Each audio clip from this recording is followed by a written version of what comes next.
Hello guys, नमस्कार। Welcome at maths with Bhati sir. तो आप सभी प्रिपरेशन में लगे हुए होंगे और आरएस की जो एग्जाम आप सभी को पता है 27 को एग्जाम है, तो टेंशन हो रही होगी। नेचुरल सी बात है, टेंशन होती है। मन में अनेक प्रकार के विचार आते हैं कि सर मैं तो कुछ याद ही नहीं हो रहा होगा, सब कुछ भूल गया। तो ये विचार सबके साथ होते हैं।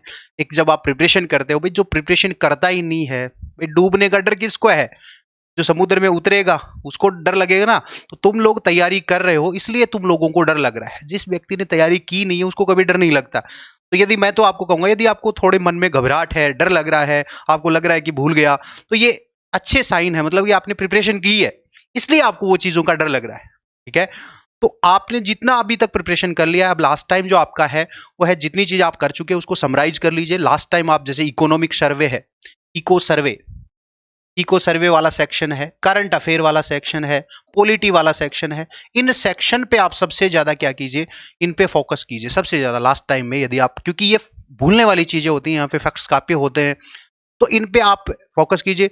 इसके अलावा आप राजस्थान वाला थोड़ा सा सेक्शन है उसको भी देख सकते हो। तो इन पे आप यदि फोकस करोगे, क्योंकि यहाँ की जो मार्किंग पैटर्न होता है, यहाँ से क्वेश्चंस, जैसे आप पॉलिटी में देखोगे 25 लगभग 25 क्वेश्चन आते हैं, इको सर्वे से 10 से 12 क्वेश्चन आते हैं, करंट अफेयर लगभग 20 क्वेश्चन आते हैं।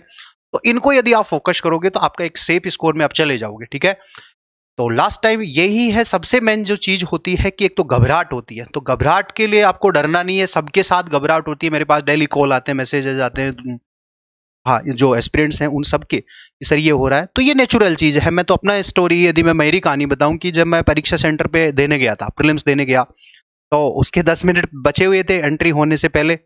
तो अचानक मुझे फीलिंग आई कि मैं तो सब कुछ भूल चुका हूँ।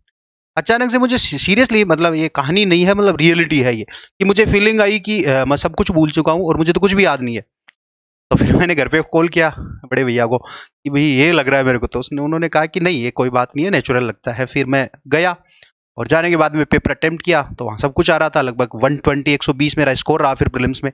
तो है, होता है, यदि आपने प्रीलिम्स की तैयारी की है, यदि अच्छे से प्रिपरेशन किया है, तो आपका दिमाग अपने आप, ये सेटअप है दिमाग के अंदर, वो चीजों को अलग अलग कर लेगा। आप ये मत सोचना मुझे कुछ याद नहीं है, वो दिमाग को पता है यदि आपने किया है तो उसको सारी चीजें याद हैं, और उसने उनको कैटेगराइज कर रखा है। उसको उसने राजस्थान ज्योग्राफी को अलग बना रखा है, पॉलिटी को अलग कर रखा है, इको सर्वे को अलग कर रखा है। आपको नहीं पता, उसने कर रखा है। तो और अपने ऊपर बोझ मत रखिए इस चीज का। प्रिपरेशन की है, सिलेक्शन होगा। आप ये मत मानिए कि नहीं होगा तो क्या होगा, कुछ नहीं होगा, दुनिया यही है, तुम कहीं नहीं जाने वाले।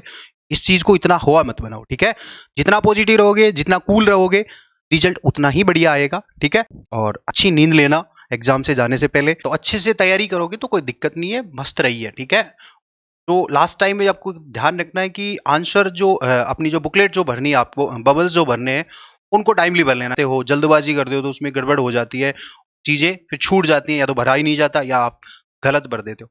एक तो मैनेज जो वहां पे एग्जाम सेंटर पे आपको अपने आप को मैनेज करना है, उसको अच्छे तरीके से आप मैनेज कीजिए।